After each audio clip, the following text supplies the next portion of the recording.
Titans, the division is ours. I don't care what Houston did yesterday. They're going to go get their Letterman jackets again.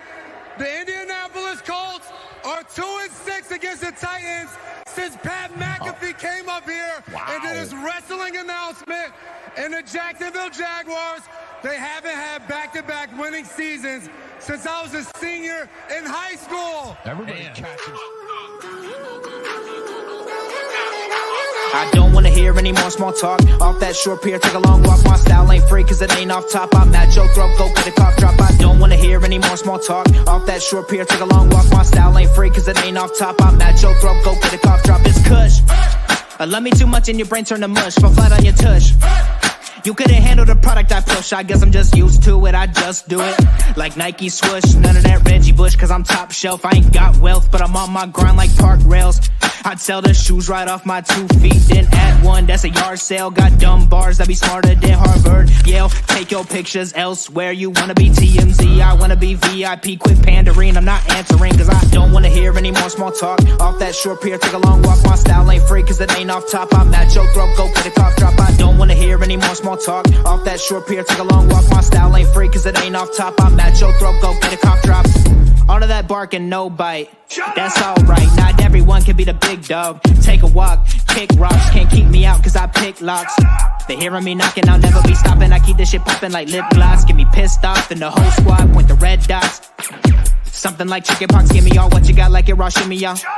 Feeling like Tony Hawk, never stop, let it rock, better not get involved. Running a marathon and you a tortoise. This my world, you a tourist. Fuck with the bullet, you get in the horns, I'm a tourist. I don't wanna hear any more small talk. Off that short pier, take a long walk. My style ain't free cause it ain't off top. I'm at your throat, go get a cough drop. I don't wanna hear any more small talk. Off that short pier, take a long walk. My style ain't free cause it ain't off top. I'm at your throat, go get a cough drop.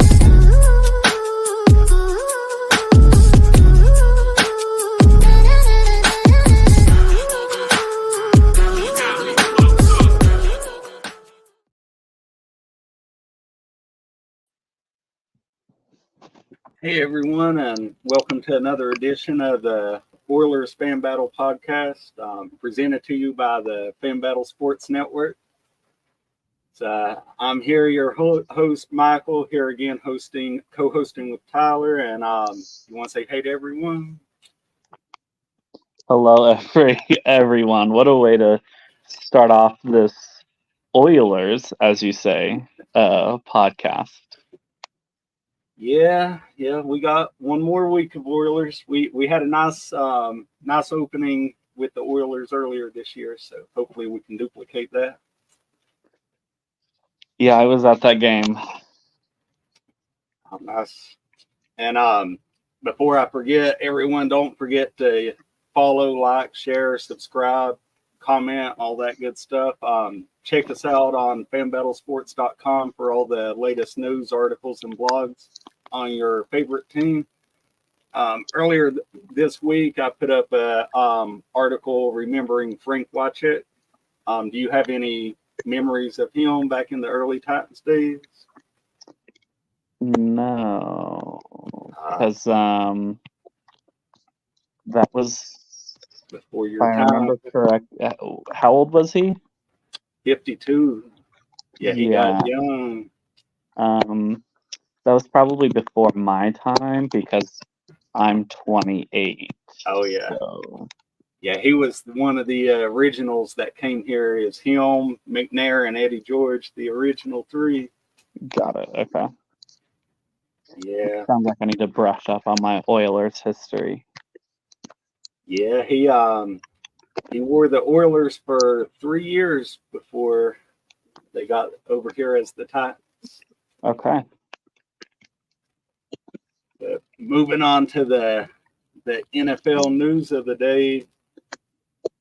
How quick things can change in the NFL. Like, what was it, 2.5 months ago, everyone was wondering why we didn't keep Josh Dobbs here. He was out in Arizona looking good, got traded to the Vikings, looked good for a game or two, and now he's basically the practice squad QB for the Vikings. Relegated to third string, they said. I mean, backups are backups for a reason. Yeah. It's kind of the Ryan Fitzpatrick syndrome. He could come in and give you 2 or 3 good games, and then He he'd give falls you off. 5 or 6 bad games right behind. Yeah, I mean, he just doesn't. Well, I also think that had JJ been playing those games, I think that he may have lasted a little bit longer. Yeah. Yeah, I think so. The NFL came out and made some news today. They mentioned 2 rule changes. Well, one that they're not going to change, and one that they are. So first, Roger Goodell and another executive, Troy Vincent, both said that the tush push is not under consideration for banment, that they wouldn't consider making a rule change just because a play is effective. I think in that instance, teams just need to get inventive to find ways to stop it. Yeah. Get a defensive lineman that's going to be good enough to stop it. I mean, get to a Jeffrey Simmons. Yeah, and it's not unstoppable for everyone. Other teams other than the Eagles, I think they said, are at like 64% success rate, and the Eagles are at 93. So you're basically just saying the Eagles are too good, so change the rules. Right. It's very crybaby, and I don't support them. The other rule change that they said they are going to make is the fair catches on kickoffs. So the kickoffs continue to be the play where the most concussions happen in the NFL, and that's why they instituted the fair catch. But I guess that rule has impacted the game too much. 31 of the 32 teams have more than 60% of their kickoffs are touchbacks because of the fair catch rule. And so the NFL, I guess, is saying 2/3 of kickoffs shouldn't be touchbacks. It needs to get closer to that 50% range. That they just need to stick with the rule. I mean, honestly, like I'm just sick of they want this like perfect scenario of like they have this like idea of this like perfect NFL game and they're constantly trying to fine tune it until they get it, and I don't think that that'll ever be the case. Like, do we need to have a repeat of the Chiefs and the Rams both scoring 50 points on Monday Night Football like every game? Like, no. Like that's what makes these things so special. And so you like I've said before, like if we keep making these rule changes, you're going to really make the fan base hate the game of football because it's so hard to follow something where there's the rule changes and rule sets are constantly changing.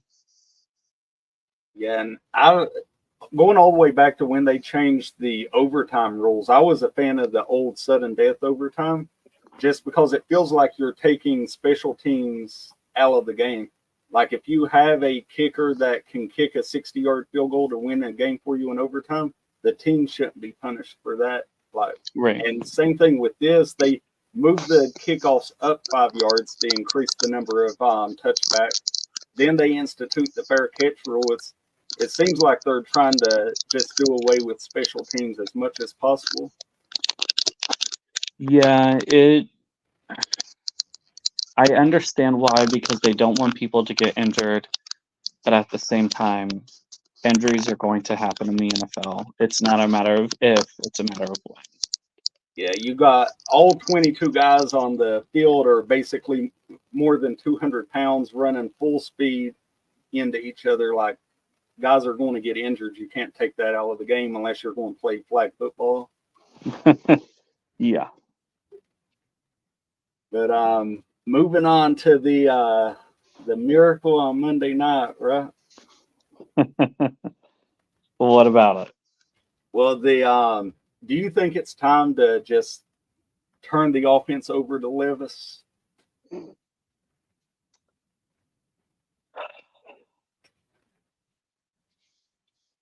Not yet. I think he still has a lot to learn. Yep. He's a rookie. He looked like a rookie there for a second.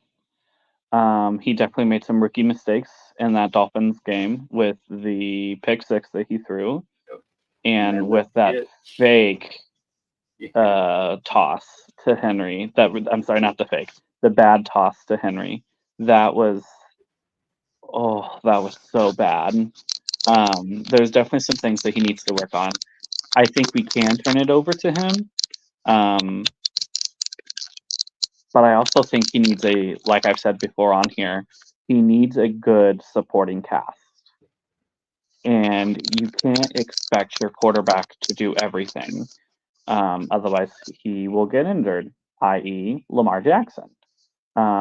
So I don't want him to be Lamar or to be Andrew Luck in the sense where they don't have a good supporting cast, so they're having to make plays on their own, and that offense is their offense because the longevity just is not there. But I think he can. I mean, with how special he looked with D-Hop, the 7 catches for 120 yards and the TD, that looks very promising. And see, I think, like, I jotted down some stats that as I was watching the game. In the first quarter, he had 4 pass attempts. And in the second quarter, he had 6 pass attempts up until the 2-minute drill at the end of the half. Okay. And then in the third quarter, we went back conservative because it was a 1-score game in the second half, and that's always been the Titans' mantra to get to the fourth quarter in a 1-score game. In the fourth quarter, he had 2 pass attempts until we were down by 14 points. So, like, to me, like, he needs more he needs to have more control over the offense than 2 pass attempts in the fourth quarter.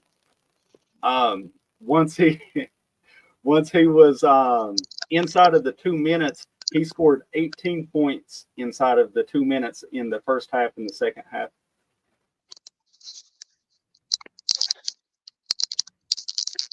Yeah, but you make a very good point. Very fair. I just, at some point in time, it's going to catch up to him. Oh, yeah, definitely. I mean, he's going to have his bad games, especially as a rookie, that he ain't afraid to let the ball go. So he's throwing into some tight windows, and the receivers, like you said, Hopkins is making him look good throwing into those tight windows. But if he tries that with Burks or Kyle Phillips, then that might be picks and tips. Yeah, I mean, I watched him throw into triple coverage on Monday night to D-Hop, which normally you would caution against, but when you have people like D-Hop, you're like, oh, triple coverage? Like, that's nothing. I mean, how many times have as a kid, watch, teams put 3-4 guys onto Megatron to prevent him from catching the ball? Yeah. Yeah, I had Megatron on my fantasy team the year that he went over 1,900 receiving yards. He's the only person I needed on my team to win the championship that year. You're very lucky. The other big impact player on Monday night is Howard Landry. Looked like he's fully back with a 3-sack performance. Yeah, I was very happy with Harold Landry's performance. He definitely stepped up in the presence of Jeffrey Simmons not being there. I hope that this is just foreshadowing of what's to come. I hope that he continues to have games like this, and that because then that's going to take some pressure off of Jeffrey Simmons and Danico Autry, as well as that's also going to help out Arden Key to make some very key plays. So if we're getting the Harold Landry of old, this could be a team that could be dangerous enough to upset a team in the playoffs. Yeah, absolutely. because we've been begging for that front seven to find a pass rush all year, and they not showed up at all, really. Like Landry, I wrote down before the bye week, he had 111 plays. He only generated 4 pressures and 1.5 sacks. And since the bye week, he's had 179 plays, 27 pressures, and 7 sacks. So it seems like that knee's getting healthier as this season goes on.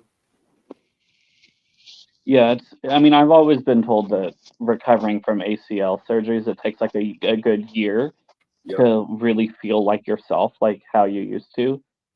So he must have a really good sports medicine doctor. Yeah. Yeah, we can only hope, especially if we're going to try to make this playoff run at the last minute. Yes, that is true.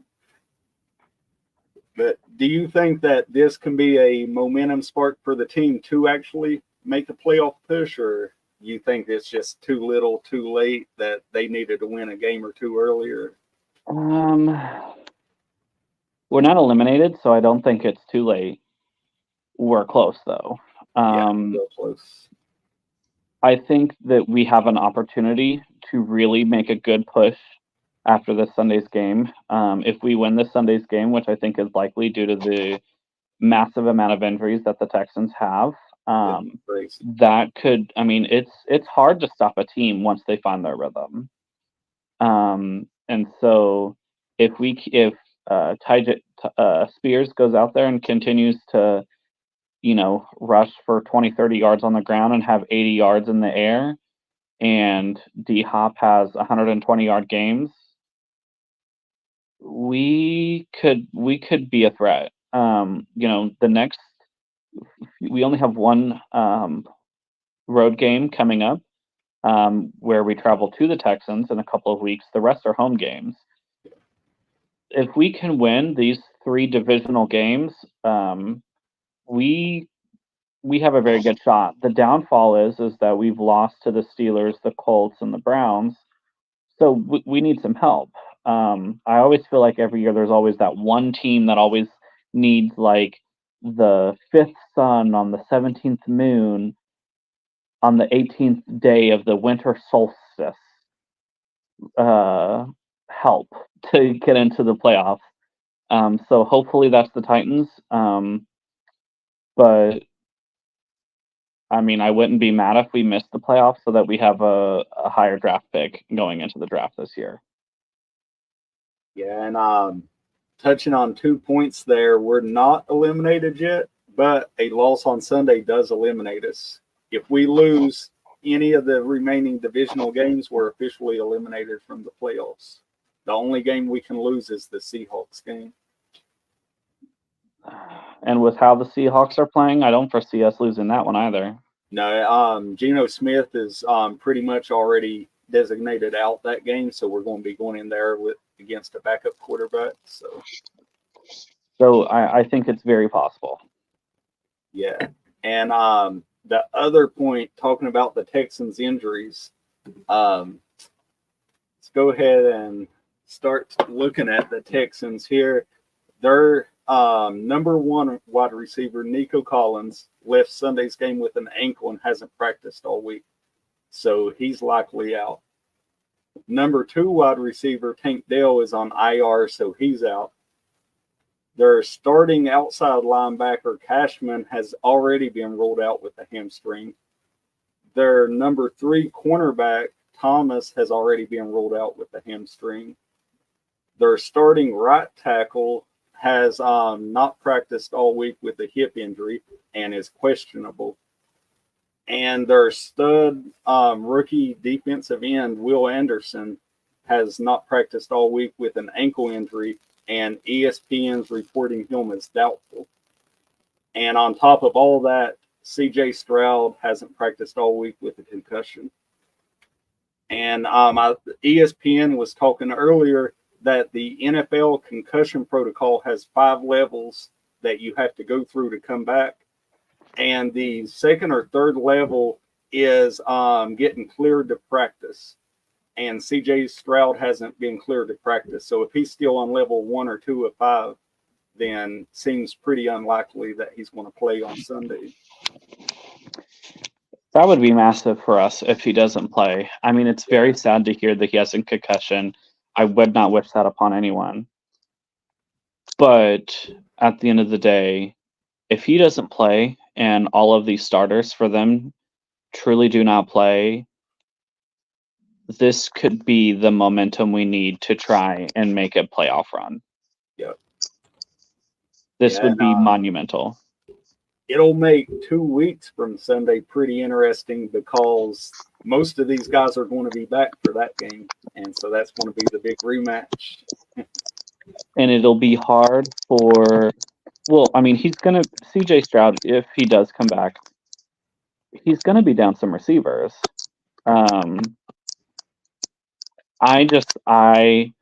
I'm really looking forward to playing the Texans to play our old number 1 wide receiver from last year, who talked the maddest smack after we released him. So I'm excited for this game. Yeah, and it's going to be interesting. We released him, and he talked all that smack, and we replaced him with Hopkins, who's also in a revenge game against his old team. So it's going to be a battle of who can get the most yards between them two. I would bet some money that it'll be D-Hop. Yeah, it could come down to Mills versus Levis, and I'll take Levis in that battle every time. Yeah, when I watched Levis go one-on-one with Jalen Ramsey, a top 5 defensive back in the entire NFL who's all pro, I think I'll take Will Levis. So I was wanting to address this comment here that Mills played well against the Titans last year.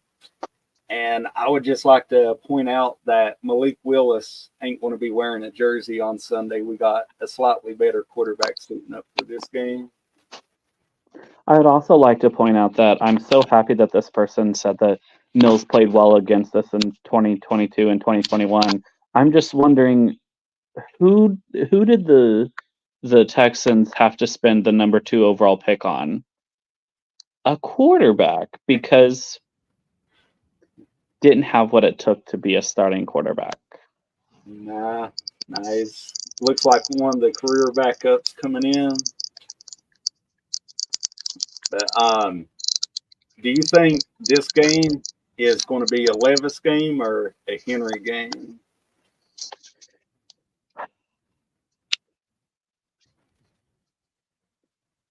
Henry likes running against the Texans. A lot of 200 yards games against him. I'm pretty sure that Henry has records for 200-yard games against the Texans. Yeah. So with that, it's hard to say that it won't be a Henry game. Yeah, I agree. But I'm leaning towards Levis just because I think that with all of the injuries that the Texans are going to overcommit and sell out to stop Henry. Okay. And that's going to leave room for Hopkins and Levis to cook on the back end. Fair. And so, especially with Will Anderson possibly not playing, and so that's going to limit their pass rush, and so they're probably going to have to blitz more. And so that opens them up to play actions, and that's Will Levis's strong suit. Those play action deep shots are just where he makes his money at. Yeah, that he does.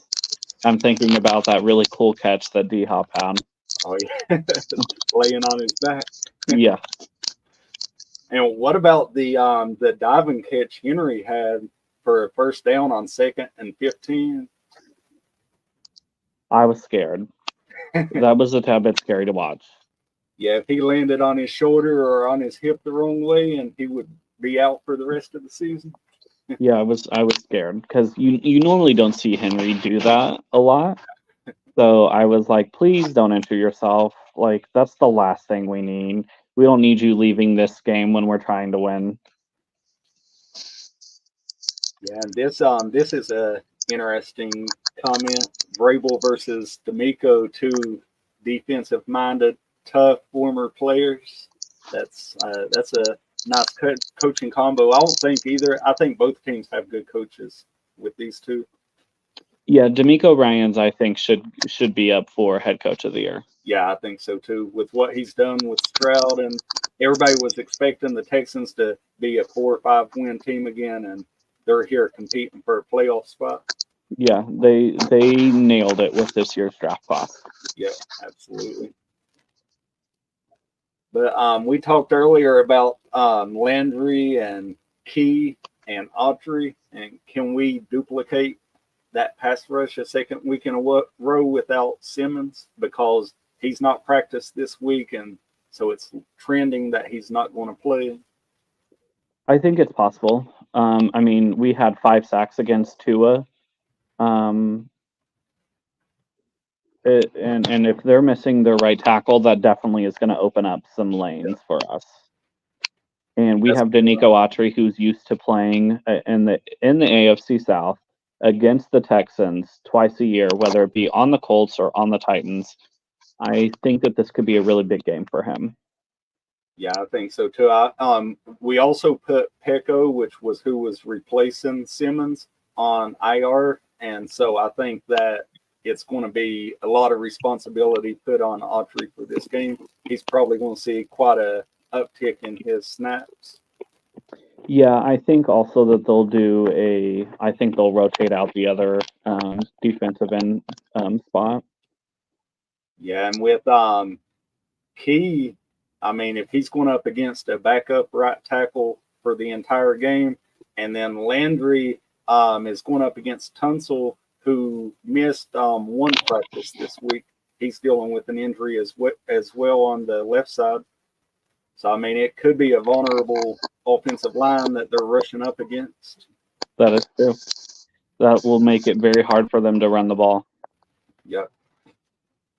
And with their number 1 and number 2 wide receivers out and their quarterback out, it's already going to be tough sledding trying to throw the ball. So if we can stop the run game, that could completely stifle their offense. That is 100% true. But the Titans ain't won a back-to-back game in 396 days. So do they finally reset that back to 0? I think that they do.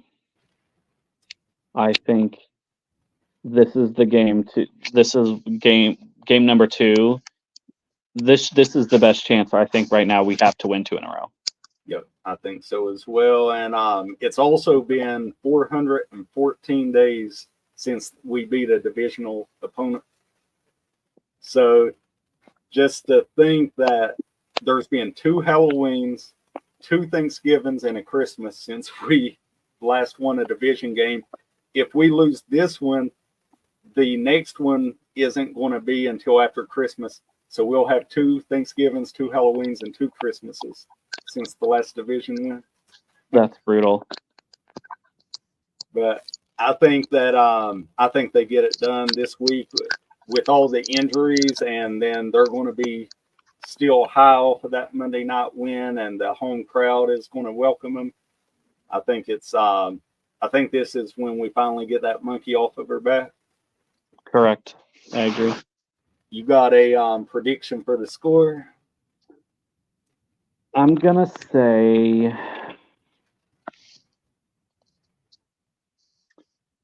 28-14 Titans. Yeah, I have it. I have a similar score. I think that we get in the end zone one extra time. I have it 34-13 Titans. How many days has it been since we've scored 30 points? It's been less than 414 because we scored 30, I think, against the Green Bay Packers. Okay. So that was last Thanksgiving, but I think it's been 370 something like that days. I got it wrote down somewhere because I like to bring up those streaks every time I think they're going to break them. So. Got to. But before we get out of here, I was going to look at some playoff math and things that need to happen for us this week. So everyone's posting about the Titans have 1% chance of making the playoffs, which is true if you consider every possible outcome of the NFL season. Okay. But the only realistic way for the Titans to make the playoffs is to win all 4 of the remaining games on the schedule. So if we do that, if we take care of our business, then that increases the odds to 18%, which still ain't great, 1 in 5, pretty much. Right. But the Titans have 3 games that they really need to break their way this week. So those 3 games are the Cowboys beating the Bills, the Lions beating the Broncos, and the Vikings beating the Bengals. If those 3 things happen, then the Titans' odds increase to 25%, again, assuming we win all 4 of our games. I think 2 of the 3 will happen. The doubtful one in my mind is Vikings and Bengals. I agree with you there, 100%. So I was diving deeper into that one before we jumped on here tonight. So they have the same record on the year, but they're both missing their quarterbacks. The Vikings chose to move on from Dobbs, and of course Cousins got injured earlier this year, and Burrow is out for the season. So it could come down to which of those 2 backups are better, and Browning has looked really good with his wins over the last couple weeks. I think one of them came against the Colts, if I ain't mistaken, and I think did the other one come against the Jaguars? That is true. Yeah. That is correct. I mean, he's looked good. He also has a top 5 wide receiver to throw to. Yeah. And is Jefferson out this week?